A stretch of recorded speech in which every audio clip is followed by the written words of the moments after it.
ஓம் சரவணபவ. பிள்ளையே, உன் முகத்தில் மீண்டும் அந்த வாட்டம் வந்து அமர்ந்து கொண்டு விட்டது. உன் முகம் இப்பொழுது இருண்டு விட்டது. நான் உனக்குள்ளே ஒளியாக இருந்து பலமுறை உன்னை நான் வழிநடத்தியுள்ளேன்.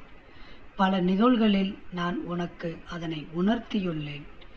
நீயும் என்னை உணர்ந்து கொண்டாய். நான் உன்னோடு இருக்கிறேன் என்பதை அறிந்தும் கொண்டாய்.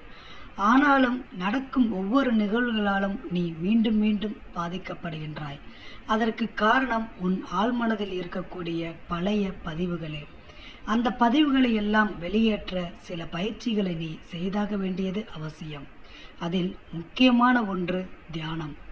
தினந்தோறும் சில நிமிடங்களை ஒதுக்கி நீ என் முன்னே அமர்ந்து என்னை குருவாக நினைத்து கொண்டு என் நாமத்தை உச்சரித்து நீ தியானம் செய்து கொண்டிருக்க வேண்டியது அவசியம்.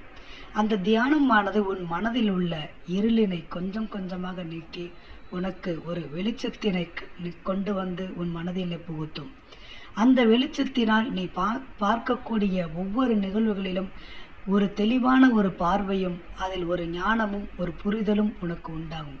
இப்பொழுது உன் முகம் வாடி இருக்கிறதே, இந்த நிகழ்வு எதற்காக வந்தது என்று நீ யோசித்து கொண்டிருக்கின்றாய். ஆனால் இவையெல்லாம் மாறும் ஒரு நிகழ்வுகளே என்று உனக்கு நன்றாகவே தெரியும். இவைகள் நீடிக்கப் போவதில்லை, இவைகள் நிலைக்கப் போவதில்லை. இவையெல்லாம் மாறி பல மகிழ்ச்சியான தருணங்கள் உன் வாழ்வில் நிச்சயம் ஏற்படும் என்ற நம்பிக்கையும் உனக்கு இருந்தாலும் நீ ஏதோ ஒரு பயத்தில் இப்பொழுதும் எப்படியாவது மாறிவிடுமோ, தவறாக நடந்து விடுமோ என்று நீ நினைத்து கொண்டிருக்கின்றாய். நீ தொடர்ந்து தியானம் செய்து வா. என்னுடைய நாமத்தினை உச்சரித்து நாம ஜபம் செய்து கொண்டு வா. நிச்சயம் உன் வாழ்வில் நல்ல மாற்றங்கள் கிடைக்கும். நீ முன்பு இருந்ததை விட பல படிகள் இப்பொழுது மேலேறி வந்துள்ளாய். உன்னால் பல விஷயங்களை மகிழ்ச்சியாக செயல்படுத்த முடிகின்றது. பல நிகழ்வுகளில் இருக்கக்கூடிய மகிழ்ச்சிகளை புரிந்து கொள்ள முடிகின்றது.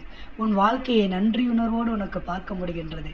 அப்படி இருக்கும் பொழுது இன்னும் கொஞ்சம் அதனை மேம்பட்டு கொண்டு வர நீ சின்ன சிரத்தைகளை மேற்கொள்ள வேண்டியது அவசியமாக இருக்கின்றது. எனவே உன்னுடைய நம்பிக்கையை கைவிடாது தியானம் செய்து வெற்றி பெறுவாய்.